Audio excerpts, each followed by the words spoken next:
कोणीही केलं म्हणून राजापूर तालुका थांबणार नाही असं शिवसैनिकांनी म्हटलंय। बाळासाहेबांचा चाबूक कुठेतरी हरवलाय असंही शिवसैनिकांनी म्हटलेलं आहे। पक्षप्रमुखांनी आदेश दिल्यानंतर पुन्हा चाबूक बाहेर काढू अशी भावना शिवसैनिकांनी व्यक्त केली।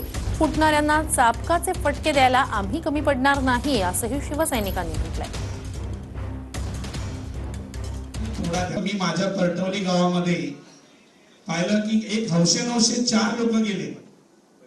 ठीक आहे, राजापूर तालुका थांबणार नाही। एकनिष्ठ असणारे तुमच्यासारखे आमच्यासारखे सर्व शिवसैनिक हे आता तापून उठण्याची गरज आहे। आणि आम्हाला असा आदेश कोणाकडून तरी आला पाहिजे ना की जावा आणि तोडा द्या, फोडा द्या, फोडा त्यांच्या गाड्या। नाही काय झालं, बाळासाहेबांचा चाबूक कुठेतरी हरवलाय हो। आता हा बाळासाहेबांचा चाबूक पक्षप्रमुख उद्धव साहेबांनी आदेश दिल्यानंतर प्रत्येक एकनिष्ठ शिवसैनिकाच्या हातामध्ये येणार आहे।